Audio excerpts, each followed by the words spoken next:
नमस्कार, आप सभी का गोल्डन जेके 21 में। तो फ्रेंड्स, फाइनली आप लोगों के बीच में फिर से आ चुका हूं अगला सेट प्रैक्टिस लेके। मैं आपको बता दूं, ये जो सेट प्रैक्टिस है, बिहार दरोगा 1806 पद जो वैकेंसी आ रहा है आप लोगों के बीच में, उसके लिए तो है ही। साथ में जो नोटिफिकेशन आउट हो चुका है मद निषेध दरोगा का 28 पदों पे, दोनों को ध्यान में रख के यह जो है सेट पूरा का पूरा डिजाइन किया गया है। ठीक है, तो आप लोग क्या करिए, शुरू से लेकर अंत तक, मतलब कि आप जाहिर सी बात है जानते हैं कि इसमें 100 क्वेश्चन होगा। तो उस पूरे 100 में 100 का आपको क्वेश्चन जो मैं अभी करवाऊंगा वो सारे देखना है। और आप कमेंट सेक्शन में जरूर कमेंट करके बताइएगा कि आपने 100 में कितने क्वेश्चन सही किया है। ठीक है, कंप्लीट जो ये डिटेल, कई बार कुछ लोग फ्रेंड्स पूछते हैं कि सर इसका पीडीएफ हमें कहाँ पे मिलेगा, है ना, पीडीएफ एनालिसिस। तो वो पेड बैच में मिलता है और इसका फ़ी बहुत कम है, मैं बता चुका हूँ। इसका फ़ी जो है 599 है ना। लेकिन ये कंप्लीट जो सीरीज़ है 40 सीट का, मैं आपको यूट्यूब पे भी करवा रहा हूँ, फ्री में सारे वीडियो मिल रहा है। आप 1 से लेकर 9 टेस्ट नहीं दिए हैं, जाके देख लीजिए यूट्यूब पे, मैं इसका कंप्लीट वीडियो बना के दे चुका हूँ। ठीक है। अच्छा, जो लोग बिहार एसआई का फाउंडेशन बैच में आना चाहते हैं, अगर आपको लगता है कि सारे सेक्शन मेरा अभी तक कंप्लीट नहीं हुआ, सही मटेरियल आपको नहीं मिल रहा है, तो आप आके जुड़ के पढ़ सकते हैं। ध्यान दें, ये जो है मद निषेध अभी दरोगा का जो भर्ती आया है वो भी इसमें शामिल है। ठीक है, तो जो लोग ये डाउट में है कि सर क्या मद निषेध वाला यहाँ पे क्लियर होगा, हाँ बिल्कुल, मद निषेध दरोगा को ध्यान में रख के जो है ना, ये चीज़ें तैयार किया गया है। साथ में बिहार एसआई के लिए तो है ही। तो इसके रिगार्डिंग, कोर्स के रिगार्डिंग जो भी इन्फॉर्मेशन चाहिए, आपको यहाँ पे नंबर दिख रहा होगा। ठीक है फ्रेंड्स, 934141766130, इस नंबर पे चाहे तो कॉल करके इन्फॉर्मेशन ले सकते हैं। और पेमेंट आपको इस नंबर पे करना होता है 7319924130। और ये सारे क्लासेस आपको रिकॉर्डेड फॉर्म में मिलता है, तो जब भी चाहे वीडियो को तब देख सकते हैं, है ना। तो पेमेंट करके आपको इस नंबर पे 73 पर भेजना है। उसके बाद मैं आपको बैच में जोड़ दूंगा, क्लास शुरू है, जो लोग इच्छुक है आके जुड़ के पढ़ सकते हैं। इसमें सारे सब्जेक्ट का आपको hand written notes, video, PDF सब मिलता है। बहुत सारे फ्रेंड्स का ये रहता है कि सर मैं तो पढ़ लिया हूँ, रिवीजन कहाँ से करें। तो देखिए, रिवीजन के लिए भी हम आप लोगों के लिए एक बैच लेके आए हैं जिसका नाम है अभ्यास सीरीज। और सबसे बड़ी बात है कि इसमें आपको सेट प्रैक्टिस भी 40 मॉक टेस्ट भी मिलता है। तो जो लोग इच्छुक है आप इस बैच में भी आ सकते हैं। इसका फी मात्र जो है 599 कर दिया हूँ। और ये जो ऑफर है कुछ समय के लिए है, ध्यान रखिए सारी चीज़ें जो ध्यान में रख के मैं तैयार किया हूँ। आप देख सकते हैं बिहार दरोगा, साथ में जो मद निषेध दरोगा का भर्ती है, दोनों को ध्यान में रख के सारी चीज़ें तैयार किया गया। ठीक है, इसके रिगार्डिंग भी जो भी नंबर जानकारी चाहिए वही नंबर है, आपको यहाँ पे दिख रहा होगा, लिख देता है यहाँ पे भी 93, एक मिनट जस्ट वेट। ठीक है, ये नंबर है, सेम नंबर है, यहाँ पे आप देख पाएंगे। ठीक है, यहाँ पे आप देखेंगे सेम नंबर है 9341766130। इसके रिगार्डिंग जो भी इन्फॉर्मेशन चाहिए आप इस नंबर पर कॉल करके इन्फॉर्मेशन ले सकते हैं। पेमेंट आपको इस नंबर पर करना होता है 7319924130, सेम वही नंबर है। जो लोग इच्छुक है आप इस बैच में आके जुड़ के पढ़ सकते हो ना। ये अभ्यास सीरीज है और साथ में इसमें 40 सेट प्रैक्टिस भी है। और आपको पता है कि आप मार्केट में 15 से 20 मॉक टेस्ट का बुक लेने जाते हैं तो आपको 200-250 मिलता है, और यहाँ पे मैं 40 टेस्ट लेके आया हूँ और ये सभी का सभी न्यू पैटर्न पर आधारित है और दोनों एग्जाम के ध्यान में रख के सारी चीज़ें तैयार किया है। चलिए बढ़ते हैं क्वेश्चन पे। मैं थोड़ा सा आप लोगों के लिए समय इसलिए लिया हूँ यहाँ पे, क्योंकि कुछ लोगों को यहाँ पे डाउट रहता है कि हम कैसे जुड़े, है ना। और ये अलग अलग प्लेटफॉर्म पे आपको जो है मेरा पीडीएफ आपको देता है, तो सिर्फ पीडीएफ लेने से आपको कोई फायदा नहीं मिलेगा जब तक आप वीडियो नहीं देखेंगे। ठीक है, खैर चलिए शुरू कर लेते हैं कहानी को। मैं क्वेश्चन को कर लेता हूँ जूम, और आप लोग एकदम इत्मीनान से क्वेश्चन का जवाब दीजिएगा। पहला क्वेश्चन आपके सामने। क्वेश्चन कह रहा है कि किन यूरोपियों ने जो है भारत में प्रथमतः सामुद्रिक व्यापारिक केंद्र स्थापित किया है। तो जाहिर सी बात है इस क्वेश्चन का आप जवाब देंगे। और जाहिर सी बात है, ये जो मॉडर्न हिस्ट्री पढ़ेंगे तो पहला ही चैप्टर है भारत में यूरोपीय कंपनियों का आगमन, ये चैप्टर्स अगर पढ़े होंगे तो आप आराम से देंगे, ये आसान क्वेश्चन है ना। तो आपके ऑप्शन में है पुर्तगाल है, अंग्रेज है, डच है और फ्रांसीसी है। तो पहले जाहिर सी बात है कौन आएगा, तो ये पुर्तगाली आता है, यहाँ से डायरेक्टली प्रश्न पूछे जाता है। ठीक है, तो भारत में सबसे पहले जो है पुर्तगाली अपना व्यापारिक केंद्र स्थापित करता है। और कंपनी भी जो है भारत में आने वाले प्रथम कंपनी जो है, यूरोपीय कंपनी में बात कर लूँ तो ये पुर्तगाली है। सबसे पहले पुर्तगाल आता है, यहाँ पे लिख देता हूँ पुर्तगाली आता है, आने के क्रम में बात कर रहा हूँ। उसके बाद पुर्तगाल के बाद आता है भाई डच, उसके बाद आता है अंग्रेज, है ना। उसके बाद आता है अंग्रेज के बाद कौन आएगा, डेनिस, उसके बाद फ्रांसीसी। तो ये क्रम भी कई बार पूछ लेते हैं। हाँ, कंपनी स्थापना के क्रम में पुर्तगाल तो पहले नंबर पर रहता ही है, अब दूसरे नंबर पर अंग्रेज आ जाता है और तीसरे नंबर पर यहाँ पे पुर्तगाल आ जाता है कंपनी स्थापना के क्रम में। तो ये कई बार प्रश्न पूछे जाते हैं। बाकी जो डेनिस है, फ्रांसीसी है, उसका क्रम सेम रहता है। तो ये कुछ बेसिक बातें ध्यान रखिएगा। और यहाँ से क्वेश्चन और बन जाते हैं कि भाई पुर्तगाल का जो है प्रथम, यहाँ से प्रश्न पूछे जाते हैं कि वायसराय कौन था, प्रथम पुर्तगाली वायसराय कौन था।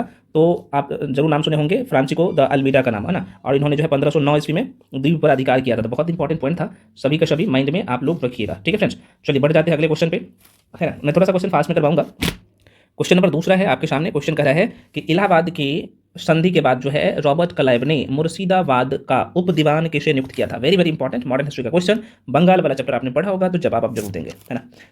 बिल्कुल, जो लोग आंसर जो दे रहे हैं A is the right answer, Mohammad जो है Raza Khan is the right answer.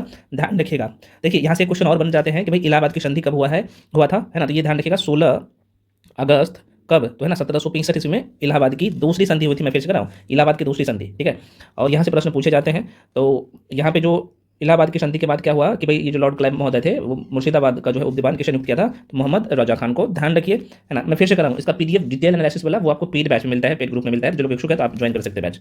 अगला क्वेश्चन, निम्नलिखित में से किसने कहा था ईश्वर की इच्छा है कि मैं सब धर्मों को एक निगाह से देखूं, इसलिए उसने दूसरी आंख की रोशनी ले ली। वेरी वेरी इंपॉर्टेंट क्वेश्चन, और जवाब भी आप लोग देंगे, मैं आप लोगों से ये आराम से आशा कर सकता हूँ। क्वेश्चन नंबर 3, बिल्कुल जो लोग आंसर जो टिक कर रहे हैं ए, तो बिल्कुल ए इज द राइट आंसर।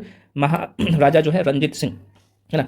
तो वो रंजीत सिंह का जन्म होता है, ये कई बार डायरेक्टली प्रश्न पूछ लेते हैं, तो ये 13 नवंबर जो है 1780 ईस्वी में होता है। शुक्र चकिया मिस्र में इनका जन्म होता है, कई बार प्रश्न पूछे जाते हैं यहाँ से, तो ध्यान रखिएगा। और 12 वर्ष के ही थे तो उनके पिता का स्वर्गवास हो गया था, निधन हो गया था। यहाँ से छोटे छोटे क्वेश्चन पूछे जाते हैं, ठीक है। तो इसके बारे में जो की पॉइंट है मैं फिर से कर रहा हूँ, जो शॉर्ट नोट्स दिया हूँ वहाँ से जाके कर लेना। जो क्वेश्चन यहाँ पे लिया हूँ तो वैसा ही नहीं लिया हूँ, पहले भी पूछा गया है इस टॉपिक से क्वेश्चन, आगे भी पूछे जाने की प्रबल संभावना है। अगला क्वेश्चन, निम्नलिखित में से किसने बंगाल में जो है द्वैध शासन प्रणाली, डुअल जो है गवर्नमेंट को समाप्त किया था, है ना, लागू नहीं समाप्त किया था। 4 नंबर का क्वेश्चन, बिल्कुल 4 नंबर का, जो लोग सी आंसर टिक कर रहे हैं वारेन हेस्टिंग, बिल्कुल सही है। देखो भाई साहब, वारेन हेस्टिंग का कार्यकाल में जो है देखा जाए तो कब, तो 1772 ईस्वी में। कब, तो 1772 ईस्वी में जो है कोर्ट ऑफ डायरेक्टर ने दोहरी शासन प्रणाली को समाप्त करने का निर्णय लिया था। और मैं आपको बता दूं, कलकत्ता एवं उसके प्रधान को आज्ञा दी गई कि वे स्वयं दीवान बने और बंगाल, बिहार तथा उड़ीसा के प्रबंधन को अपने हाथ में ले ले। वारेन हेस्टिंग महोदय ने दोनों दीवान, कौन कौन सा, मोहम्मद राजा खां, जो अभी आप से पहले वाला क्वेश्चन में देखे थे, तो राजा खां और राजा सिताब राय को जो है क्या किया था, तो ये जो है प्रच्युत कर दिया था और द्वैध शासन पद से हटा दिया था। और द्वैध शासन की जो शुरुआत अच्छा, एक क्वेश्चन और पूछते हैं कि भाई द्वैध शासन का जो है, ये तो समाप्त किसने किया था, तो वारेन हेस्टिंग, लेकिन शुरू किसने किया था, तो ये जो भारत बंगाल में द्वैध शासन प्रणाली की जो शुरुआत करता है वो क्लाइव महोदय करता है ना, लॉर्ड क्लाइव करता है, और ये किया था 1765 ईस्वी में। तो आप देखते हैं लगभग 7 साल में इसे हटा दिया था वारेन हेस्टिंग। तो ये दोनों क्वेश्चन बहुत ही महत्वपूर्ण है, ठीक है, तो ध्यान रखिएगा। अच्छा, एक बार ना यहाँ से क्वेश्चन घुमा के पूछ लेते हैं, मैं थोड़ा सा एक बार और बता दूं। ये जो है प्रश्न पूछते हैं कि ये जो लॉर्ड क्लाइव महोदय जो है, अभी मैंने आपको बताया ना कि मोहम्मद राजा खां और राजा सिताब राय, वो दोनों को जो है दीवान जो बनाया था ना, वो बनाया था यही रॉबर्ट क्लाइव ने बनाया था, ठीक है, 1765 में। लेकिन वारेन हेस्टिंग आते हैं तो इनको पद से हटा देते हैं। तो ये वेरी वेरी इंपॉर्टेंट क्वेश्चन है। मैं फिर से कह रहा हूँ, वही चीज़ें बंगाल, है ना, क्योंकि भारत में प्रांतीय राजवंश या प्रांतीय स्वायत्त वाला जो सेक्शन है मॉडर्न हिस्ट्री में, मैं भी पढ़ाया हूँ बहुत अच्छे से, तो आप उसको पढ़ेंगे तो आपको ये चीज़ें बहुत क्लियरली फिट हो जाएगा माइंड में। तो अगला क्वेश्चन है भाई, निम्नलिखित में से कौन सा, थोड़ा सा पास में लेके चलता हूँ, निम्नलिखित में से कौन जो है भारत में उपनिवेशवाद के जो है आर्थिक आलोचक थे। आपके ऑप्शन में जो है यहाँ पे देख सकते हैं, पहला है दादा भाई नौरोजी, जे सुब्रमण्यम अय्यर और आर.सी. दत्त। तो कह रहे हैं कि इनमें से आपको कूच का प्रयोग करना है कि कौन कौन से व्यक्ति थे, है ना, 5 नंबर का। बिल्कुल D is the right answer, ये सभी लोग थे। मैं आपको बता दूँ, ये जो क्वेश्चन था कि भारत में उपनिवेशवाद का आर्थिक आलोचक जो थे, ये सब थे दादा भाई नौरोजी, जे सुब्रमण्यम अय्यर और यहाँ पे आर.सी. दत्त। तो आंसर क्या होगा भाई, D is the right answer. और आगे बढ़ जाते हैं अगले क्वेश्चन पे। नेक्स्ट क्वेश्चन आपके सामने, क्वेश्चन करें कि इनमें से किसने 1857 के विद्रोह का में जो है सक्रिय भाग लिया था, सक्रिय रूप से भाग लिया था, ठीक है। ध्यान रहे, इसमें एक ऑप्शन मैं ये भी मेंशन कर दिया हूँ, उपयुक्त में से एक से अधिक या फिर कोई नहीं, ठीक है। तो सक्रिय रूप से जाहिर सी बात है हजरत बेगम, मतलब कि बेगम हजरत महल, इन्होंने भी लिया था, नाना साहब भी लिया था, ये भी लिया था। आप देख सकते हैं ये सभी ने अलग अलग क्षेत्र में भाग लिया था। तो आंसर क्या होगा, एक से अधिक, आंसर हो जाएगा ए। मैं आपको बता दूं, ईस्ट इंडिया कंपनी के राजनीतिक, आर्थिक, सामाजिक और धार्मिक कारणों के फलस्वरूप होता क्या है कि 1857 का विद्रोह प्रारंभ होता है। और इसमें लखनऊ में जो है इस विद्रोह का प्रारंभ होता है जून 1857 ईस्वी में, और यहाँ पर जो है विद्रोह का नेतृत्व किया था लखनऊ में बेगम हजरत महल, ठीक है। तो ये भी सही है, आप कहेंगे सर हाँ बिल्कुल, ये चूंकि ध्यान रखना है और यहाँ से क्वेश्चन पूछे जाते हैं। और मैं आपको बता दूँ, कानपुर में जो है इस विद्रोह का नेतृत्व किया था कौन, तो नाना साहब ने किया था कानपुर में, तो ये भी सही है। तो आप कहेंगे सर हाँ ये भी सही है। उसके बाद अगर मैं बात करूँ तो फैजाबाद में, है ना, फैजाबाद में कौन किया था, तो आप सबको पता है कि मौलवी अहमदुल्ला ने किया था। और ये सारे के सारे ऑप्शन सही है। तो आंसर क्या होगा, एक से अधिक आंसर। खैर आगे बढ़ जाते हैं, 1857 का विद्रोह एक बार पढ़ लेना जाके। अगला क्वेश्चन है, इनमें से वह प्रथम नेता कौन था जिसने भारत में मजदूर आंदोलन को संगठित किया था, ठीक है। ऑप्शन में आपके सामने यहाँ पे है, ठीक है, आपके सामने ऑप्शन है, बताइएगा। ऑप्शन में है बीपी वालिया, लाला लाजपत राय, एनएम लोखंडे और एनजी रंगा। क्वेश्चन नंबर 7, बिल्कुल जो लोग आंसर टिक कर रहे हैं सी, बिल्कुल सही है भाई साहब, ठीक है, C is the right answer. Narayan Megha ji जो है, जिसका नाम था नारायण मेघा जी लोखंडे, है ना, ये है ना, जिसे शॉर्ट फॉर्म में एनएम लोखंडे कहते हैं, एनएम लोखंडे, सही सुन रहे हैं। इन्होंने कब, तो ये डेट थोड़ा सा ध्यान रखिएगा, 1848 से लेके 97 में प्रथम श्रम आंदोलन के जो है अग्रदूत माने जाते हैं। और इन्होंने न केवल 19वीं शताब्दी में कपड़ा मिल में काम करने वाले जो कारीगर थे उनके परिस्थितियों में सुधार किया, बल्कि जाति, अलग अलग समुदाय के लिए भी इन्होंने लड़ी, है ना। और मैं आपको बता दूं, भारत सरकार ने वर्ष 2005 में उनकी तस्वीर के साथ एक डाक टिकट भी जारी किया था, तो इसलिए महत्वपूर्ण हो जाता है, माइंड में रखिएगा। अगला क्वेश्चन आपके सामने, एक साप्ताहिक के रूप में यंग इंडिया का शुभारंभ था। यंग इंडिया आप सबको पता है कि एक पत्रिका था, तो एक साप्ताहिक पत्रिका के रूप में कह रहा है कि कब शुरू हुआ था। क्वेश्चन नंबर 8 बिल्कुल। अच्छा, शुभारंभ जो है किसने किया था ये पूछ रहा है ना। जो आंसर होगा बिल्कुल ए हो जाएगा, होम रूल पार्टी ने। मैं आपको बता दूं यंग इंडिया का ये डेट भी थोड़ा सा आपको ध्यान रखना है। 7 मई किधर भागता है भाई, यहाँ पे 7 मई, ठीक है फ्रेंड्स। 7 मई 1919 का डेट किसको पता नहीं है ना। 7 मई 1919 ईस्वी में महात्मा गांधी के पर्यवेक्षण में कहाँ पे, तो मुंबई से साप्ताहिक के रूप में प्रकाशित होता था कौन, यंग इंडिया, है ना। और यहाँ के जो है प्रारंभिक संस्करणों में जमुना दास, द्वारिका दास और शंकर लाल बैंकर इसके संपादक रहे हैं। और मैं आपको बता दूं 8 अक्टूबर 1919 ईस्वी में यंग इंडिया के संपादक महात्मा गांधी बने। तो प्रश्न पूछे जा सकता है कि भाई महात्मा गांधी यंग इंडिया के संपादक कब बने, तो 8 अक्टूबर 1919 में। इससे पहले तीनों व्यक्ति का जो नाम बताया हूँ ध्यान रखिएगा, बहुत ही महत्वपूर्ण क्वेश्चन है, ठीक है। आगे बढ़ जाते हैं। देखो भाई होता क्या है ना कि मैं डिटेल में चीज़ों को बताने लगता हूँ तो ये इस कारण से वीडियो लंबा हो जाता है। तो आप लोग क्या करिएगा, मैं इसका जो PDF दिया हूँ है ना, ये कंप्लीट मॉक टेस्ट का, उसका कंप्लीट एनालिसिस मैं करवा दिया हूँ एकदम उम्दा तरीके से, तो उसका जरूर प्रिंट आउट करवा के आप लोग करिएगा। आगे बढ़ जाते हैं फ्रेंड्स। अगला क्वेश्चन है 14 या 15 अगस्त 1947 के मध्यरात्रि को अंतरिम संसद के रूप में किसने सत्ता ग्रहण की थी। आपके सामने ऑप्शन है क्वेश्चन नंबर 9। बिल्कुल सभी लोग आंसर टिक कर रहे हो। संविधान सभा, मैं आपको बता दूं 14 या 15 ये दोनों डेट देके पूछे जाते हैं, लोग कंफ्यूज रहता है। तो यहाँ पे 1947 में जो है मध्यरात्रि को अंतिम संसद के रूप में संविधान सभा ने सत्ता ग्रहण की, और इसके बारे में आप सबको बहुत अच्छे से पता भी है। आगे बढ़ जाते हैं। अगला क्वेश्चन, निम्नलिखित में से किस जो है पाकिस्तानी नागरिक को भारत सरकार द्वारा भारत रत्न से सम्मानित किया गया है। जो ऑप्शन में है उसके हिसाब से आंसर टिक करना है। बिल्कुल जो आंसर सी टिक कर रहे हो सही हो जाएगा, खान अब्दुल गफ्फार खान। कौन नहीं जानते हैं, इसके बारे में थोड़ा सा बताता हूँ। देखो पाकिस्तान के उत्तरी पश्चिमी सीमांत प्रदेश पेशावर में जो है कब इनका जन्म हुआ था भाई साहब, ध्यान रखना, तो 1890 में, है ना, में जो है खान अब्दुल गफ्फार खान ने भारतीय उपमहाद्वीप में साम्राज्यवाद के अंतिम दिनों में ब्रिटिश शासन के विरुद्ध अहिंसात्मक विरोध किया। उन्हें जो है बादशाह खां और सीमांत गांधी के नाम से जाना जाता है। तो ये क्वेश्चन और पूछे जाते हैं, बताया क्या कि भाई बता दो सीमांत गांधी या फिर बादशाह खान के नाम से किसे जाना जाता है, तो वही वो व्यक्ति है खान अब्दुल गफ्फार खान। ध्यान रखिएगा फ्रेंड्स, महत्वपूर्ण है। मैं आपको बता दूं वर्ष 1985 में मैं जो डेट यहाँ पे मेंशन कर रहा हूँ लिख लीजिएगा या फिर माइंड में सेट कर लीजिएगा। वर्ष 1985 में राष्ट्रीय कांग्रेस के जो है शताब्दी समारोह में जो है भाग लेने आए थे वो आपको बताना चाहिए खान अब्दुल गफ्फार खान, ठीक है। और उनके 2 वर्ष की मैं बात कर लूँ तो 1987 में उन्हें भारत के सर्वोच्च नागरिक सम्मान मतलब कि भारत रत्न दिया गया था। प्रश्न पूछे जा सकते हैं भारत रत्न से कब मिला था, तो ये मिला था 1987 में। बेसिक सा क्वेश्चन, ध्यान रखिएगा 2-3 बातें। अगला क्वेश्चन आपके सामने कह रहा है कि हिंद की जनता के संदर्भ में हिंदू शब्द का प्रथम बार प्रयोग किया था, किसने किया था, आपके ऑप्शन के अनुसार बताइए। क्वेश्चन नंबर 11 का बिल्कुल डी हो जाएगा, अरब लोगों ने।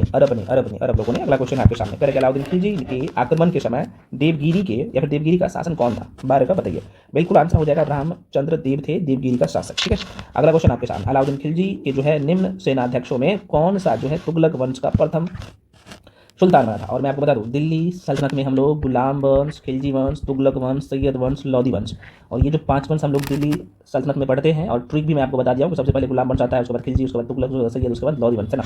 तो आप बता दो कि अलाउद्दीन खिलजी के निम्न सेनाध्यक्षों से जो है कौन सा तुगलक वंश का प्रथम सुल्तान बना, है ना। गाजी मलिक काफूर, जफ़र खान और उबेग खान, बता सकते हैं 13 का। बिल्कुल ये हो जाएगा गाजी मलिक, ठीक है। देखो भाई अलाउद्दीन ने सेनापतियों में गयासुद्दीन तुगलक, या जिसे गयासुद्दीन तुगलक को ही गाजी मलिक के नाम से जाना जाता है, जो गाजी मलिक है ना इसे ही कहते हैं हम लोग गयासुद्दीन तुगलक, ठीक है। तो गाजी मलिक तुगलक या फिर गयासुद्दीन तुगलक जो है प्रथम ये जो है इस वंश का प्रथम शासक बना था, ध्यान रखिएगा, है ना। आगे बढ़ जाते हैं। अगला क्वेश्चन आपके सामने कह रहा है कि इनमें से किसने कृष्णा नदी के जो है सहायक नदी के दक्षिण तट पर एक नए नगर की स्थापना की और उस देवता के प्रतिनिधि के रूप में अपने इस नए राज्य पर जो है शासन करने का जो है क्या किया, तो दायित्व लिया। इसके बारे में माना जाता है या फिर माना जाता था कि कृष्ण नदी के दक्षिण की समस्त भूमि उस देवता की है। बताओ कौन होगा आंसर 14 का। यह ऑप्शन है अमोघ वर्ष प्रथम, बल्लाल द्वितीय, और 2 ऑप्शन और है हरिहर प्रथम और प्रताप रुद्र द्वितीय। बिल्कुल आंसर हो जाएगा भाई सी इज द राइट आंसर, है ना।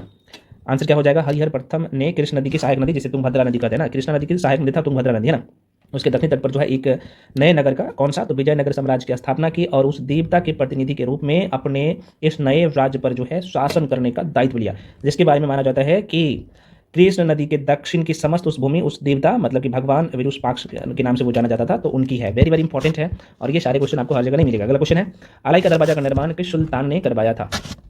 आसान सा क्वेश्चन, बिल्कुल 15 का सी हो जाएगा। अलाई का दरवाजा और अलाई और अलाउद्दीन खिलजी। बताइएगा कब किया था, बता सकते हो? चलिए क्वेश्चन नंबर भाई 16। क्वेश्चन का है 16 का कि तुर्की सुल्तानों के शासन में निम्न स्थानों में से किसे जो है पूर्व का शिवराज कहा जाता था? पूर्व का शिवराज कहा जाता था। क्वेश्चन नंबर 16 बिल्कुल आंसर हो जाएगा जौनपुर। देखो इब्राहिम शाह सरकी का नाम आपने जरूर सुना होगा, जौनपुर के सरकी वंश का सबसे महान शासक था ये, तो ध्यान रखिएगा। आगे बढ़ जाते हैं, अगला क्वेश्चन आपके सामने है। क्वेश्चन करेक्ट निम्नलिखित में से ये कौन मुगल काल में राजा बनाने वाले थे? उत्तरवर्ती मुगल काल आपने पढ़ा होगा, तो बहुत कायदे से मैं बढ़ाया हूँ, है ना, बता सकते हो आप इसका टाइम पीरियड। 17 का बिल्कुल ये हो जाएगा। हुसैन अली खां और अब्दुल्ला खां ये दोनों भाई थे और इसे शासक निर्माता के नाम से हम लोग जानते हैं, है ना। तो उत्तरवर्ती मुगल काल में बहुत अच्छे से पढ़े हैं, ध्यान रखिएगा। अगला क्वेश्चन आपके सामने है भाई। क्वेश्चन कह रहा है किस बादशाह के अंतर्गत जो है मुगल सेना में सर्वाधिक हिंदू सेनापति थे? सर्वाधिक हिंदू सेनापति। क्वेश्चन नंबर 18 बिल्कुल जो आंसर टिक कर रहे हो डी राइट आंसर सही है, D is the right answer. देखो औरंगजेब के शासनकाल के दौरान मुगल सेना में सर्वाधिक हिंदू सेनापति थे और उसके काल में उसके काल के उत्तरार्ध में जो है कुल सेनापति का तो आप देखेंगे तो लगभग 31.6 कह सकते हैं 32% हिंदू थे, तो ध्यान रखिएगा। आगे बढ़ जाते हैं, अगला क्वेश्चन। क्वेश्चन है कि भाई दास्तान ए अमीर हमजा का जो है चित्रांकन किसके द्वारा किया गया था? Question number 19 very very important question. बिल्कुल आंसर जो ए टिक कर रहे हो ठीक है, अब्दू ससमद के द्वारा किया गया था, ये ध्यान रखिएगा। आगे बढ़ जाते हैं, नेक्स्ट क्वेश्चन आपके सामने। भू राजस्व प्रशासन के क्षेत्र में शेर शाह एवं अकबर के मध्य निम्नलिखित में से कौन सा जो है निरंतर की जो है यहाँ पे कड़ी है, बता सकते हो? 20 का बिल्कुल टोडरमल हो जाएगा। मैं आपको बता दूं इतिहास प्रसिद्ध टोडरमल भू राजस्व प्रशासन की दृष्टि से विशेष जो है सम्मान प्राप्त है। अकबर के द्वारा ही जो है आईने दहसाला जिसे हम लोग टोडरमल बंदोबस्त कहते हैं उनकी शुरुआत की गई थी और इस प्रणाली में प्रणेता टोडरमल ही थे, जिसे ख्वाजा शाह मशहूर भी जो है इसमें उनका मदद मिली थी, ध्यान रखिएगा। तो ये बेसिक सा क्वेश्चन है। आगे बढ़ जाते हैं, अगला क्वेश्चन। क्वेश्चन करें एक ही कब्र में या फिर एक ही कब्र से 3 मानव के कंकाल निकाले गए हैं, कहाँ पे? ये जो ऑप्शन है 21 नंबर का बता दो। बिल्कुल बी हो जाएगा दमदमा। अच्छा बताइएगा दमदमा कहाँ पे है, मैं आपको बता दूँ मध्य गंगा घाटी के जो है प्रतापगढ़ जिले में स्थित सराय नहर राय जिसे हम लोग महदा तथा दमदमा कहते हैं ना, तो यहाँ से उत्खनन हुआ था और दमदमा में लगातार 5 वर्षों तक किए गए उत्खनन के फलस्वरूप होता क्या है कि पश्चिम तथा मध्यवर्ती क्षेत्रों में कुल मिलाकर 41 मानव समाधान ज्ञात हुए हैं और इस समाधानों में जो है 5 समाधान युग्म समाधान है, ध्यान रखिएगा, युग्म समाधान समझ रहे हैं ना। और एक जो है समाधान में 3 मानव का कंकाल भी मिले हैं, तो ये कंकाल को दफनाए जाने का साक्ष्य मिला है, तो इसलिए महत्वपूर्ण हो जाता है दमदमा। ठीक है, आगे बढ़ जाते हैं, अगला क्वेश्चन अभी आपके सामने। क्वेश्चन करें कि निम्न में से कौन सा एक हड़प्पा स्थल नहीं है? क्वेश्चन नंबर 22 बिल्कुल जो आंसर टिक कर रहे हो 22 का सी, ये जो सोहगोरा है नहीं है, बाकी चुनहोद्रो कोटदीजी और देशलपुर ये तीनों का तीनों क्या है भाई हड़प्पा स्थल था। ठीक है, सोहगोरा जो है यूपी में पड़ता है, आप सबको पता होना चाहिए, है ना। यूपी के राप्ती नदी के किनारे स्थित है ये गांव, है ना। और सोहगोरा जो है मौर्यकालीन ताम्रपाषाण अभिलेख सोहगोरा से मिला था, मौर्य काल का जो है ताम्रपाषाण मिला था, तो इसलिए महत्वपूर्ण होता है। अगला क्वेश्चन आपके सामने भाई देख लो, एक मिनट। हाँ, क्वेश्चन नंबर 23 तरह कि भारत के जो है किस स्थल की खुदाई लौह धातु के प्रचलन के प्राचीनतम प्रमाण मिले हैं? ठीक है, एक बार रिपीट कर दे रहा हूँ, भारत के किस स्थल की खुदाई से लौह धातु के प्रचलन के जो है प्राचीनतम प्रमाण मिले हैं? ठीक है, तो इसका बिल्कुल यहाँ पे बी हो जाएगा। मतलब कि अंतरजी खेरा बहुत इंपॉर्टेंट है। अलग अलग यहाँ पे स्थल है, जैसे अंतरजी खेरा है, आलमगीरपुर है, मथुरा है, रोपर है, ये कुछ जगह है जहाँ से अवशेष प्राप्त हुए हैं, महत्वपूर्ण हो जाता है। अगला क्वेश्चन है निम्नलिखित में से कौन सा एक बौद्ध मत में जो है निर्माण की अवधारणा की सर्वश्रेष्ठ व्याख्या करता है? 24 का बिल्कुल ये हो जाएगा तृष्ण रूपी अग्नि का शमन, है ना, ध्यान रखिएगा। बुद्ध ने निर्माण को जो है मन की उस परम शांति के रूप में वर्णित किया है जो तृष्ण क्रोध और दूसरी विषादकारी मन स्थितियों से परे हैं। बेसिक बातें हैं, ये बौद्ध धर्म पढ़ेंगे तो बहुत डिटेल में चर्चा किया उसके बारे में। अगला क्वेश्चन है निम्नलिखित में से कौन सा धर्म विश्व विनाशकारी प्रलय की जो है अवधारणा के रूप में या फिर अवधारणा में विश्वास नहीं करता? दोबारा सुनिए, निम्नलिखित में से कौन सा धर्म विश्व विनाशकारी प्रलय की अवधारणा में विश्वास नहीं करता है? 25 बिल्कुल भी जैन धर्म हो जाएगा। देखो जैन धर्म में ईश्वर की कल्पना नहीं की गई है, मैं दोबारा कह रहा हूँ, जैन धर्म में ईश्वर की कल्पना नहीं की गई है। इनके अनुसार जगत की सृष्टि नहीं की गई, यह संसार नित्य और शाश्वत है और इसमें किसी समय प्रलय नहीं होता है, इसमें जो है किसी समय प्रलय नहीं होता है। बेसिक से बात तो जैन धर्म से संबंधित है। अगला क्वेश्चन आपके सामने क्वेश्चन करें कि कश्मीर का अकबर के नाम से किस प्रसिद्ध सुल्तान को जाना जाता है, या फिर कह सकते हैं कश्मीर का अकबर नाम से प्रसिद्ध सुल्तान था कौन सा, कश्मीर के अकबर के नाम से किसे जानते हैं, बता सकते हो। बिल्कुल डी हो जाएगा, सुल्तान जैनुल आबिदीन इसका नाम है, आबिदीन। तो जैनुल नाम आप याद रख सकते हैं, सुल्तान जैनुल। देखो भाई, इसके बारे में थोड़ा सा बेसिक बात मैं आपको बता दूं। अकबर के समान धर्म सहिष्णुता एवं सामाजिक कार्यों के लिए सुल्तान जैनुल को जो है कश्मीर का अकबर कहा जाता है। इसने जो है मतलब सुल्तान जैनुल की मैं बात करूँ तो उसने संस्कृत में अनेक महत्वपूर्ण ग्रंथों का भी अनुवाद कराया, और श्री भट्ट और मंसूर बिन अहमद जैसे वैद्यों को संरक्षण भी इन्होंने प्रदान किया था। ध्यान रखिएगा। अगला क्वेश्चन है आपके सामने, भारत के जो है शासन के संदर्भ में पंचायतन शब्द जो है किसे निर्दिष्ट है। पंचायतन, इनमें से जो ऑप्शन आपको दिख रहा होगा बता सकते हो। क्वेश्चन नंबर 27, बिल्कुल आंसर सी हो जाएगा। मंदिर रचना शैली पंचायतन शैली है, आपको पता होना चाहिए। ये जो संबंधित था मंदिर रचना शैली से, मैं आपको बता दूं। बता सकते हो कितने लोग इसके बारे में डिटेल में,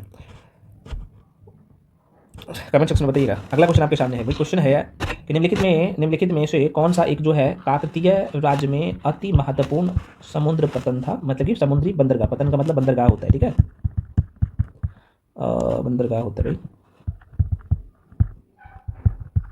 बता सकते हो 28 का, बताइए। बिल्कुल बी हो जाएगा, मोटूपल्ली हो जाएगा राइट आंसर। अगला क्वेश्चन है मछलीपट्टनम, जिसे हम लोग मछली क्या मैं बोल रहा हूँ, ये होगा। अगला क्वेश्चन है, किस धर्म को राष्ट्रकूटों का संरक्षण प्राप्त था। कौन से धर्म का, वो सीधे तौर पर बोल सकते हैं कि राष्ट्रकूटों ने अपनाया था 29 का। बिल्कुल भी हो जाएगा जैन धर्म, ठीक है। आगे बढ़ जाते हैं 30 नंबर का क्वेश्चन देख लो। क्वेश्चन मैं थोड़ा सा फास्ट लेके जाऊंगा। अगला क्वेश्चन है, भारत का प्रथम अस्पताल और औषधि बाग निर्माण करवाया था कौन, 30 का बताओ। बिल्कुल ये जो आंसर टिक कर रहे हो, अशोक ने बिल्कुल राइट आंसर जाएगा। और ये जो है मौर्य वंश के थे, आप सबको पता होना चाहिए। चंद्रगुप्त मौर्य के पोता थे ये, बिंदुसार के ये बेटा थे। आगे बढ़ जाता है। अगला क्वेश्चन है भाई, क्वेश्चन कर रहा है कि आर्कियोपटेरिक्स है, क्या है ये, आर्कियोपटेरिक्स क्या है, 31 का। बिल्कुल इज द राइट आंसर। ये जुरासिक युग की जो है सार पुरातन जो है पक्षी थे। अगला क्वेश्चन आपके सामने, क्वेश्चन करेक्ट निम्नलिखित में से कौन सा मछली नहीं है, 32 का। बिल्कुल स्टार फिश जो है मछली नहीं, बाकी साफ फिश हो गया, पाइप फिश हो गया और गिटार हो गया, ये सब का सब मछली है, लेकिन स्टार फिश मछली नहीं है। ध्यान रखिएगा, ठीक है, यहाँ से प्रश्न पूछे जाते हैं। चलिए आगे बढ़ जाता है। अगला क्वेश्चन में, प्लाज्मा झिल्ली बनी होती है, किसका बना होता है प्लाज्मा झिल्ली। शेल वाला चैप्टर आपने पढ़ा होगा बायोलॉजी में, तो आराम से जवाब देंगे, मैं पढ़ाया हूँ। बताओ 35 का। बिल्कुल डी हो जाएगा, मतलब कि ए और बी प्रोटीन और लिपिड दोनों से बना होता है। आगे बढ़ जाते हैं अगले क्वेश्चन पे, नाइट्रोजन स्त्रीकरण जीवाणु किस पौधे की जड़ के साथ संयोजन करते हैं, शब्द को पकड़िए। 34 का, बिल्कुल ये दाल हो जाएगा, इज द राइट आंसर। देखो भाई बहुत महत्वपूर्ण प्रश्न है, तो यहाँ से प्रश्न बनते हैं, ध्यान रखिएगा। अगला क्वेश्चन है, एक मनुष्य को जो है बेरी या सूखा रोग या जिसे हम लोग कहते हैं स्कर्वी बीमारी होगी यदि वह नहीं ले रहा है, कौन सा विटामिन नहीं ले रहा है, तो इतने रोग हो जाएगा, बेरी भी हो जाएगा, सूखा रोग भी हो जाएगा और स्कर्वी नामक रोग हो जाएगा। कौन सा विटामिन नहीं लेगा तो, बिल्कुल 35 का जो आंसर टिक कर रहे हो आप लोग, बी सही है, B is the right answer, ठीक है। विटामिन B1, विटामिन D और विटामिन C। विटामिन C की कमी से स्कर्वी नामक रोग होता है, विटामिन D की कमी होगा तो एकदम सूखा रोग हो जाता है, हड्डी कमजोर हो जाता है, और विटामिन B1 की कमी हो जाएगा तो बेरी नामक रोग हो जाता है, ध्यान रखिएगा। अगला क्वेश्चन है, दूध में प्रोटीन और कार्बोहाइड्रेट के अतिरिक्त जो है पोषणदायक अन्य तत्वों में सम्मिलित है, कौन सा तत्व। बिल्कुल बी हो जाएगा, कैल्शियम और potassium is the right answer. अगला क्वेश्चन है, हेमोग्लोबिन क्या है भाई, बता दो हेमोग्लोबिन क्या है, 37 का। बिल्कुल सी हो जाएगा, मानव रक्त में पाया जाने वाला पदार्थ है हेमोग्लोबिन। आसान सा क्वेश्चन, ठीक है। आप एक सर इस डिटेल में और बता दीजिए ना, वीडियो लंबा हो जाएगा, इसलिए मैं आप लोगों के लिए थोड़ा सा देता हूँ, PDF में देता हूँ आप लोगों को, वहाँ से एक बार आप कर लेना, अच्छी बात है। जब तक खुद से नहीं करेंगे फिर दिक्कत होगा ना एग्जाम हॉल में। आगे बढ़ जाते हैं, क्वेश्चन नंबर 38, निम्नलिखित में से कौन सा रक्त संचयन में मदद करता है, बता दो। रक्त संचयन में मदद कौन करता है, बिल्कुल आंसर जो है ए हो जाएगा, लिम्फोसाइट करता है। आगे बढ़ जाते हैं, अगला क्वेश्चन है भाई, निम्नलिखित में से कौन सा जो है फॉस्फेटिक जैक उर्वरक है, 39 का। बिल्कुल डी है ना, वेस्कुलर और बुस्कुलर और mycorrhiza is the right answer, D हो जाएगा, ठीक है। देखो भाई, राइजोबियम जो होता है ना, नील हरित शैवाल तथा एजोला, ये सभी नाइट्रोजन स्थिरीकरण है, जबकि अभी जो मैं आपको बताया हूँ वेस्कुलर, उसके बाद यहाँ पे इसका नाम ही लंबा चौड़ा है, वेस्कुलर और अर्बुस्कुलर और माइकोराइजस फास्फोरस का स्थिरीकरण है, ठीक है। तो ये थोड़ा सा ध्यान रखिए, ये सब आपने देख लिया। आगे बढ़ जाते हैं अगले क्वेश्चन पे, साधारणतः ओरोबैंकी खरपतवार पाया जाता है, ओरोबैंकी कहाँ पे पाया जाता है, खरपतवार है, कहाँ पे पाया जाता है, 40 का। बिल्कुल ये हो जाएगा, तंबाकू के खेत में ये पाया जाता है, महत्वपूर्ण क्वेश्चन था। अगला क्वेश्चन भाई, भारत के राज्यों का निम्नलिखित में कौन सा एक युग्म सबसे पूर्वी और सबसे पश्चिमी राज्य को इंगित करता है, 41 का। बिल्कुल डी हो जाएगा, अरुणाचल प्रदेश और गुजरात सबसे पूर्व। अगर आप एक छोटा सा मैप भी आप बनाएंगे ना, इसलिए मैं तो आपको मैपिंग करवा दिया हूँ। यहाँ पे एक छोटा सा मैप, यहाँ पे सबसे पूर्वी राज्य यहाँ पर अरुणाचल प्रदेश है और यहाँ पे सबसे पश्चिमी राज्य गुजरात है। ठीक है, अरुणाचल प्रदेश और गुजरात, इस तरीके से ध्यान रखिएगा। अगला क्वेश्चन है भाई, निम्नलिखित में से कौन सा जिला धारवाड़ भू स्तरीय रचना वाला नहीं है? 42 का बिल्कुल बी हो जाएगा, रोहतास हो जाएगा। रोहतास बिहार के, रोहतास नहीं है, मैं आपको बता दूं। अच्छा क्वेश्चन, बिहार में जो है धारवाड़ की चट्टानें, आपने पढ़ा होगा बिहार का मैप बहुत अच्छे से मैं मैपिंग के थ्रू पढ़ा दिया हूँ। ठीक है, और ये क्वेश्चन आते हैं माइंड में रखिएगा क्वेश्चन। ठीक है, तो बी हो जाएगा इसका। रोहतास जिला यहाँ पे भाई है ना, और यहीं पे है कैमूर, यहाँ पे रोहतास है, इस तरीके से। अगला क्वेश्चन आपके सामने, निम्नलिखित में से कौन सी पर्वतीय चोटी पूर्वी घाट में जो है अवस्थित नहीं है? शब्द को पकड़िए, नहीं है पूर्वी घाट में। 43 का बिल्कुल बी हो जाएगा, सलीहर नहीं है, बाकी ये सब है। अगला क्वेश्चन है भाई, क्वेश्चन नंबर 44, सर्वाधिक तटीय अपरदन होता है कहाँ पे? तटीय अपरदन बिल्कुल जो सही टिक कर रहे हो। तटीय अपरदन कहाँ पे होगा? लहरों से होगा। आप चीज़ समझ रहे हैं, तटीय राज्य आपने देखा होगा भारत का, यहाँ से गुजरात से कहानी शुरू हो जाता है, पश्चिम बंगाल तक रहता है, लहरों से होता है। अगला क्वेश्चन आपके सामने, निम्न वाक्यों में कौन सा सही है? ये देख लेते हैं, यहाँ देखना है, 4 ऑप्शन है, चारों में से टिक करना है। 45 का बिल्कुल, ये मध्य प्रदेश की सीमा 7 राज्यों के साथ लगता है, बिल्कुल से, बाकी गलत था। अगला क्वेश्चन है, राम सेतु शुरू होता है कहाँ से? शुरू होता है ऑप्शन के हिसाब से 46 का बिल्कुल जो है धनुषकोडी से, राइट आंसर हो जाएगा धनुषकोडी। राम सेतु जो है भारत के पंबन द्वीप का नाम आपने जरूर सुना होगा, तो पंबन द्वीप जो है अंतिम छोर धनुषकोडी से प्रारंभ हो जाता है, आपको पता होना चाहिए, होकर श्रीलंका के मन्नार खाड़ी द्वीप तक जो है श्रृंखला में उथले जलीय भाग के रूप में क्या है, विस्तारित है। अगला क्वेश्चन भाई, अगला क्वेश्चन है, गुरु शिखर पर्वत चोटी कौन से राज्य में अवस्थित है? गुरु शिखर की मैं बात कर रहा हूँ, इतना इंपॉर्टेंट है कि मत पूछिए, हालांकि क्वेश्चन तो आसान है, ये बार बार पूछे बताने वाला क्वेश्चन है। बिल्कुल जो लोग आंसर टिक कर रहे हो, ए सही है, राजस्थान में है। देखो भाई, गुरु शिखर राजस्थान में, राजस्थान के जो जिला है सिरोही, यहाँ पे लिख दूँ, ध्यान रखिएगा, पूछते हैं सिरोही होगा ना, सिरोही होता है भाई, सिरोही जिले में जो है अरावली पर्वत का सर्वोच्च चोटी है गुरु शिखर। ठीक है, और इसकी ऊंचाई जो है अरावली की, सॉरी गुरु शिखर की ऊंचाई है, अरावली की सर्वोच्च चोटी है गुरु शिखर, इसकी ऊंचाई है यहाँ पे लिख देता हूँ 1722 मीटर है ना, तो ये भी थोड़ा सा ध्यान रखिएगा। अगला क्वेश्चन आपके सामने है, क्वेश्चन करें कि क्वेश्चन दिख रहा है, हाँ, करें कि निम्नलिखित में कौन सा शहर गंगा नदी के किनारे स्थित नहीं है? 48 का बता दो, बिल्कुल सी हो जाएगा, उत्तरकाशी नहीं है, बाकी भागलपुर, कानपुर और फतेहपुर ये है। अगला क्वेश्चन है आपके सामने, भारत का सबसे बड़ा रबर उत्पादक राज्य कौन सा है?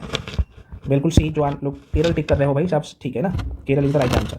न्यू डेटा में भी केरल ही हो गया। अगला क्वेश्चन है, भारत में अधिकांश प्राकृतिक गैस उत्पादन निम्न में से कहाँ से किया जाता है? 50 का बिल्कुल सी हो जाएगा, बम्बई हाई से। अगला क्वेश्चन है भाई, संप्राय मैदान संबंधित है किससे? 51 का, नदी से है। ठीक है, नदी से है, नदी से है, नदी से है, नदी से है, नदी से है, नदी से है, नदी से है, अपरदन के कारण होता है ये। अगला क्वेश्चन, निम्नलिखित में से कौन सा बादल अधिक तीव्र वर्षा के लिए उत्तरदायी होता है? कौन सा बादल? जो ऑप्शन में कपासी वर्षा, अस्त्री, कौन सा बादल सबसे ज़्यादा बारिश करवाता है?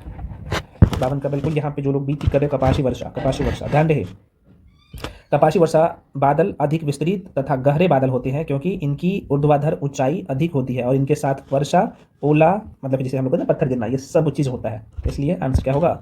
बी। आगे बढ़ जाते हैं अगले क्वेश्चन पे। नेक्स्ट क्वेश्चन आपके सामने है, क्वेश्चन नंबर 53, कह रहा है कि पुरानी नदी पर निर्मित इतेपू बांध जो है, इतेपू बांध विश्व के सबसे बड़े बांधों में से एक है, तो निम्नलिखित में से कौन से 2 देशों की यह संयुक्त परियोजना है? कौन सा? इतेपू बांध कौन से 2 देशों के बीच है? संयुक्त परियोजना है नदी पर।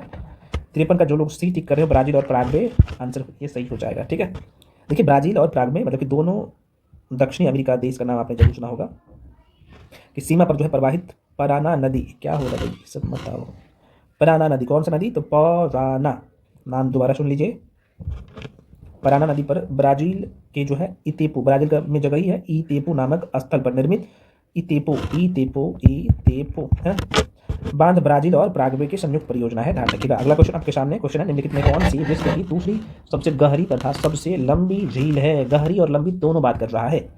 जो लोग सही टिक कर रहे हो ए, ये बिल्कुल सही है, क्योंकि टांगानिका झील की मैं बात कर लूँ तो ये क्या है? सबसे गहरी और सबसे लंबी है। आप बता सकते हो कहाँ पे है?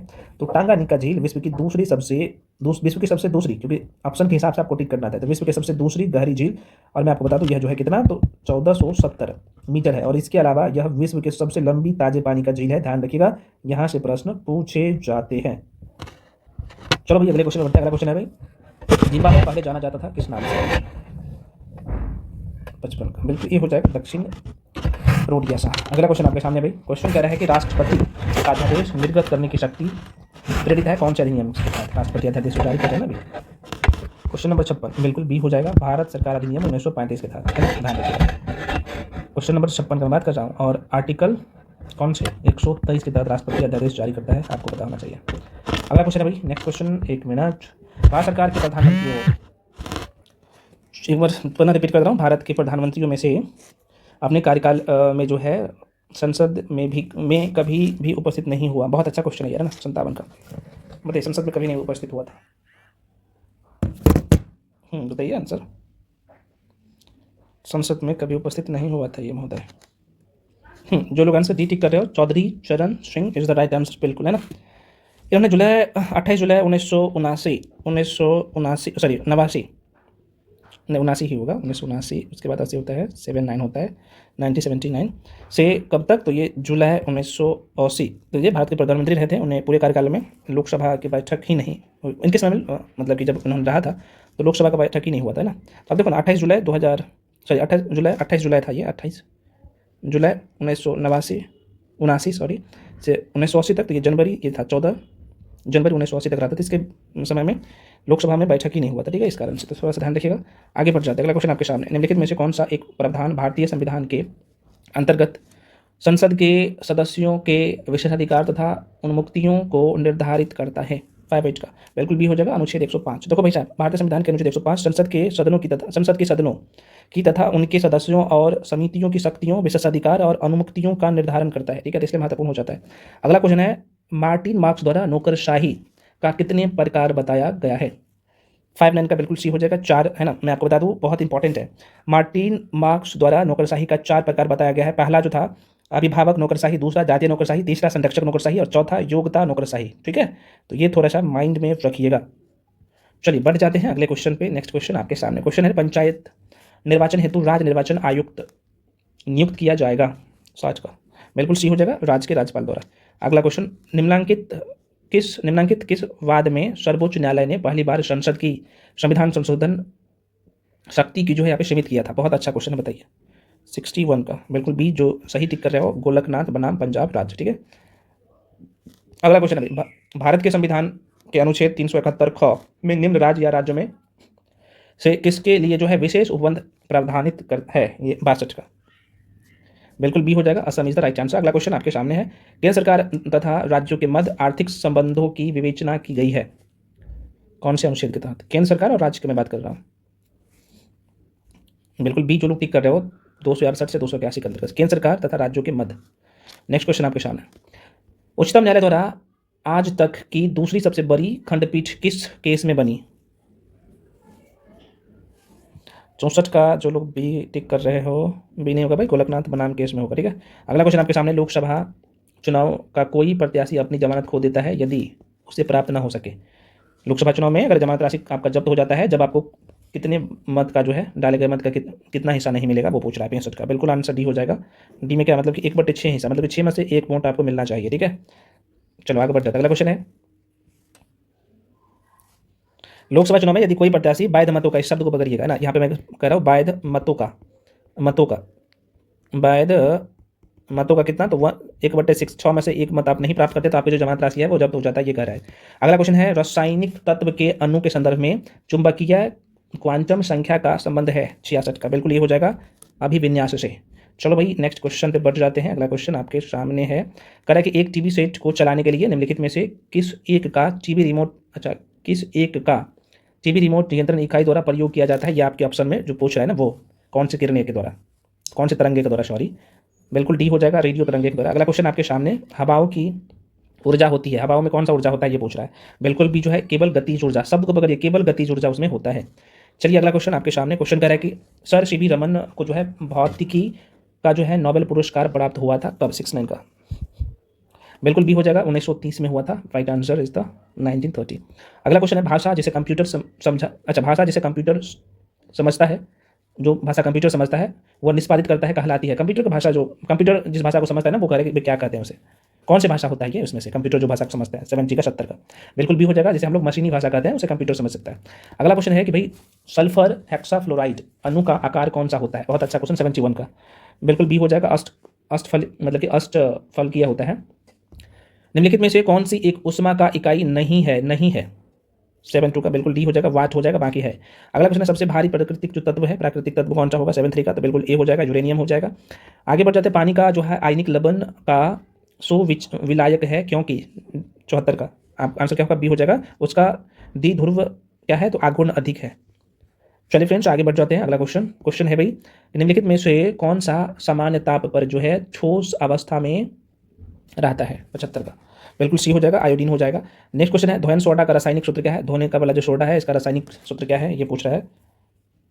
बिल्कुल बी हो जाएगा, Na2CO3 हो जाएगा। Na2CO3 B is the right answer. Next question, जैसे हम लोग इसे सोडियम यहाँ पे लिख देता हूँ, बहुत इंपॉर्टेंट है, कई बार इसका रासायनिक नाम पूछ लेते हैं। इसे हम लोग जो है सोडियम कार्बोनेट कहते हैं, ठीक है, ध्यान रखिएगा। आगे बढ़ जाए, अगला क्वेश्चन आपके सामने है, कह रहा है कि भाई निम्नलिखित में कौन सा एक जो है बुलेट प्रूफ जैकेट बनाने में प्रयोग किया जाता है। बहुत इंपॉर्टेंट क्वेश्चन 77 का। जो लोग डी टिक कर रहे हो बिल्कुल सही है, लेमिने, या ध्यान रखिएगा, D is the right answer. 77 का डी होगा, लेमिनेटेड हो जाएगा। ये कांच होता है, ठीक है। यहाँ पे मैं आपको बता दूं, बुलेट प्रूफ कांच मूल रूप से साधारण कांच की जो है अनेक परतों या फिर अनेक परतों के बीच पॉलीकार्बोनेट की जो है एक परत डालकर बनाया जाता है, और इस प्रक्रिया को आमतौर पर लेमिनेशन कहा जाता है, लेमिनेशन है ना, कहा जाता है। और इस लेमिनेशन कांच में बुलेट प्रूफ जैकेट निर्माण में प्रयोग किया जाता है। सॉरी, इस लेमिनेटेड होगा, माफी, इस लेमिनेटेड कांच को जो है किसमें प्रयोग करते हैं, तो बुलेट प्रूफ जैकेट बनाने में इसका उपयोग में लेते हैं। अगला क्वेश्चन आपके सामने है, पृथ्वी के जो है चुंबकीय क्षेत्र का कारण होता है। 7 का बिल्कुल ये हो जाएगा, भूगरोध के अंदर की जो है चक्रक धाराएं। नेक्स्ट क्वेश्चन आपके सामने क्वेश्चन है भाई, एक सूखी शेल में कौन सी ऊर्जा पाई जाती है। सूखी शेल में 7 का बिल्कुल सी हो जाएगा, रासायनिक ऊर्जा होगा। आगे बढ़ जाते हैं, अगले क्वेश्चन 84 नंबर पे, राष्ट्रीय रासायनिक प्रयोगशाला अवस्थित है। राष्ट्रीय रासायनिक प्रयोगशाला अवस्थित है। जो लोग सी टिक कर रहे हो, पुणे में, पुणे महाराष्ट्र में है ना, महाराष्ट्र में। चलो आगे बढ़ जाते हैं, निम्नलिखित में ये जो है हिंदी का क्वेश्चन है ना, तद्भव शब्द है कौन सा। बी हो जाएगा, पंख जो है ना, पंख तद्भव है जिसका तत्मस पक्ष होता है, जबकि कार्य दैव तथा रात्रि क्रमशः कारज देवता और रात के क्या है, तत्मश है ना, तत्सम होना चाहिए ना, तत्सम होगा, तत्सम होता है ये। आगे बढ़ जाते हैं, अगला क्वेश्चन भाई आपके सामने। क्वेश्चन कह रहा है, निम्नलिखित शब्दों में स्वर संधि को पहचानना है ना। हिंदी का क्वेश्चन है, 5 क्वेश्चन हिंदी का है। स्वर संधि को पहचानिए, कौन सा होगा, 82 का। बिल्कुल ये पुस्तकालय आपको साफ साफ दिख रहा होगा, ये स्वर संधि है। चलो आगे बढ़ जाते हैं भाई, अगला क्वेश्चन आपके सामने, कांच का पर्यायवाची शब्द क्या होगा, 83 का। बिल्कुल ये हो जाएगा, कांच का पर्यायवाची शब्द शीशा हो जाएगा ना, शीशा या दर्पण भी, अगर दर्पण रहता तो ये हो जाता दर्पण। आगे बढ़ जाते हैं, अगला क्वेश्चन भाई, निम्न में कौन सा शब्द पुल्लिंग है, 84 का। रक्षा पुल्लिंग है, बाकी ये स्त्रीलिंग है, तो रक्षा क्या है भाई, पुल्लिंग है, साफ आपको पता चल रहा होगा ना, से सभी स्त्रीलिंग है। अगला क्वेश्चन भाई, पश्चिमी हिंदी का विकास किस अपभ्रंश में हुआ। बहुत अच्छा क्वेश्चन, 85 का। बिल्कुल बी हो जाएगा, जो लोग बी टिक कर रहे हैं, सौर श्रेणी में, ठीक है। चलिए फ्रेंड्स, अब अगला जो है करंट अफेयर्स का क्वेश्चन आ गया आप लोगों के बीच में। कह रहा है कि क्वेश्चन ना कि विजिटर्स कॉन्फ्रेंस 2024-25 का आयोजन कहाँ किया गया था, 86 का। ये हो जाएगा, नई दिल्ली में किया गया था। हाल ही में मंगल ग्रह के लाल रंग से जुड़े लोहयुक्त खनिज का नाम क्या है, अभी फिलहाल चर्चा में था, सी हो जाएगा, फेरी हाइड्राइट हो जाएगा, राइट आंसर। अगला क्वेश्चन है, खबरों में रही तांगानिका झील किस महाद्वीप में स्थित है, 88 का। बी हो जाएगा, अफ्रीका। देखो भाई, तांगानिका झील के आसपास के देशों में जैव विविधता के खतरों से निपटने के लिए 5 साल की परियोजना की शुरुआत किया गया था, ठीक है। तांगानिका झील पूर्वी अफ्रीका में एक जो है प्राचीन झील है, बहुत प्राचीन झील है, तो माइंड में रखिएगा, ये लगातार न्यूज़ में था। अगला क्वेश्चन है, हाल ही में किन 2 देशों के बीच अभ्यास सिनबैक्स आयोजित किया गया था, सिनबैक्स 89 का। बिल्कुल सी हो जाएगा, भारत और कंबोडिया के बीच में होता है प्रत्येक साल। अगला क्वेश्चन है, तटीय व्यापार को बढ़ावा देने के लिए केंद्रीय बंदरगाह, जहाजरानी और जलमार्ग मंत्रालय ने हाल ही में कौन सा विधेयक क्या किया भाई, पेश किया है, ये पूछा है 90 का। क्वेश्चन नंबर 90 का, बिल्कुल जो लोग बी टिक कर रहे हो है ना, तटीय नौवहन विधेयक 2024 ये पेश किया है, ठीक है। अगला क्वेश्चन, अंतर्राष्ट्रीय सामाजिक सुरक्षा संघ की स्थापना किस संगठन के तहत की गई थी, 91 का। बिल्कुल सी हो जाएगा फ्रेंड्स, है ना, अंतर्राष्ट्रीय श्रम संगठन के द्वारा, शॉर्ट फॉर्म में ILO कहते हैं। कौन सा शहर 2024 में जो है उत्तर प्रदेश की जो है, या उत्तर प्रदेश का शीर्ष पर्यटन स्थल बन गया है, बिल्कुल यह Ayodhya is the right answer, वहाँ पे राम मंदिर बनाया गया है, आपको पता होना चाहिए। अगला क्वेश्चन है, भारत के प्रधानमंत्री को हाल ही में किस देश द्वारा जो है ऑर्डर ऑफ मुबारक अल कबीर से सम्मानित किया गया। Very very important question, current affairs का क्वेश्चन है, 93 का। बिल्कुल जो लोग डी टिक कर रहे हो, कुवैत हो जाएगा, Kuwait is the right answer, ठीक है। अगला क्वेश्चन आपके सामने, वित्तीय स्थिरता रिपोर्ट किस संस्था द्वारा जो है जारी करता है या फिर जारी किया जाता है, 94 का। बिल्कुल ये हो जाएगा, भारतीय रिजर्व बैंक RBI के द्वारा किया जाता है। अगला क्वेश्चन है, उत्तराखंड सरकार ने किस संस्था पर जो है महाभियोग वाटिका विकसित, बहुत इंपॉर्टेंट, महाभारत वाटिका विकसित की है, महाभारत वाटिका, 95 का। सी हो जाएगा, हल्द्वानी का नाम आपने जरूर सुना होगा, वहीं पे उत्तराखंड के हल्द्वानी में। है ना। इसमें 37 प्रजाति की जो है अलग अलग पौधे हैं। अगला क्वेश्चन आपके सामने है। क्वेश्चन कह रहा है 15वें जो है मतलब कि एरो इंडिया इवेंट 2025 का मेजबान कौन सा शहर है? 96 का बिल्कुल भी हो जाएगा, Bengaluru is the right answer. Next question आपके सामने क्वेश्चन है फ्रेंड्स, आपके सामने क्वेश्चन करें कि 85वें अखिल भारतीय पीठासीन अधिकारी सम्मेलन का मेजबान कौन सा राज्य है? 97 का बिल्कुल यहाँ पे जो आंसर आप लोग का हो जाएगा 97 का बी बिहार है। ठीक है, अभी आपने देखा होगा लगातार न्यूज़ में था, मैं आपको डिटेल में फरवरी महीने का शायद जनवरी महीने करेंट अफेयर्स करवाया था, तो उसमें ये डिस्कस में करवाया था। ठीक है, क्वेश्चन नंबर 98 कह रहा है कि यहाँ पे नागरहोल टाइगर रिजर्व बहुत इंपॉर्टेंट है। नागरहोल टाइगर रिजर्व किस राज्य में स्थित है? लगातार अभी न्यूज़ में था इसलिए महत्वपूर्ण हो जाता है। 98 का सी हो जाएगा, है ना, कर्नाटक राज्य में है। अगला क्वेश्चन है कौन सा भारतीय राज्य प्रथम अंतर्राष्ट्रीय ओलंपिक अनुसंधान सम्मेलन का मेजबान है? 99 का बिल्कुल सी हो जाएगा, Gujarat is the right answer. अगला क्वेश्चन है हमारा संविधान हमारा स्वाभिमान अभियान किस योजना के तहत आयोजित किया गया था? 100 का बिल्कुल यहाँ पे भी हो जाएगा, दिशा योजना के तहत जो है हमारा संविधान हमारा स्वाभिमान अभियान भारतीय संविधान के 75 वर्ष पूरे होने और गणतंत्र दिवस के उपलक्ष्य में आयोजित किया गया था। तो फ्रेंड्स मैंने आपको 100 का 100 क्वेश्चन बता दिया और यहाँ पे मैं आपको बता देता हूँ कट ऑफ कि भाई आपका कट ऑफ क्या रहा। क्योंकि आज का मॉक टेस्ट आप देखेंगे तो मॉडरेट लेवल का था, तो यहाँ पे मॉडरेट टू डिफिकल्ट मैं कहूँगा, है ना। तो यहाँ पे मैं लिख देता हूँ मेल, यहाँ पे लिख देता हूँ फीमेल, ठीक है, और यहाँ पे लिख देता हूँ general, EWS, OBC, EBC, SC, ST, है ना। तो देखो भाई अगर जनरल से आप मेल है यहाँ पे 60 क्वेश्चन आपने कर लिया तो बहुत अच्छा स्कोर आपका माना जाएगा। और फीमेल यहाँ पे मैं बात कर लूँ तो आप अगर 52 नंबर लाए हैं तो अच्छा है, 52 क्वेश्चन सही किए हैं 100 में। तो EWS के लिए अगर भाई साहब आपने 55 क्वेश्चन सही किया, फीमेल की बात कर लो तो आप यहाँ पे अगर 48 क्वेश्चन सही किए तो गुड स्कोर है इस टेस्ट में। OBC की अगर मैं बात कर लो तो अगर आपने यहाँ पे 60 नंबर आपको लाना पड़ेगा, तो बहुत ज़्यादा का अंतर नहीं रहता है। फीमेल के लिए वही अगर मैं 51 बोल दूँ तो आपको इतना करना है। EBC की मैं बात करूँ तो आप जो है यहाँ पे 58 मार्क्स लाए हैं, गुड स्कोर है। और फीमेल की मैं बात करूँ तो यहाँ पे आप जो है इतना तो 48 मार्क्स लाए हैं, अच्छा गुड स्कोर है। SC की मैं बात कर लूँ तो भाई आप 55 लाए हैं, अच्छा स्कोर है मेल। और फीमेल की मैं बात करूँ तो यह जो है आपको यहाँ पे 45। और ST की बात करूँ तो यहाँ पे 57 मेल का। और फीमेल की मैं बात कर लूँ तो अगर आप लगभग 42 क्वेश्चन सही किए हैं तो गुड स्कोर माना जाएगा। तो ये जो है पूरा कटअप है फ्रेंड्स, आपने देख लिया इस वाले टेस्ट का। बाकी अगर आपको लगता है कि मेरा प्रिपरेशन अच्छा से नहीं हो पाया है, चीज़ें समझ में नहीं आ रही है, मॉक टेस्ट आप दे रहे हैं, मार्क इंक्रीज नहीं हो रहा है, तो मैं दोबारा पुनः कहूँगा कि आप थ्योरी को कंप्लीट करिए।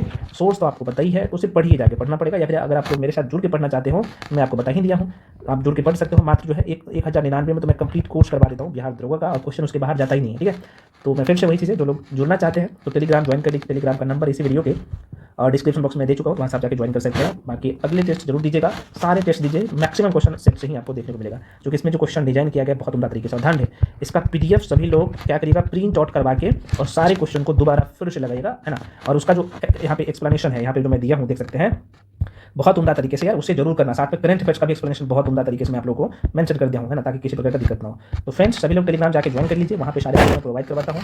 मिलते हैं अगले वीडियो में अगले टेस्ट के साथ, तब तक के लिए जय हिंद।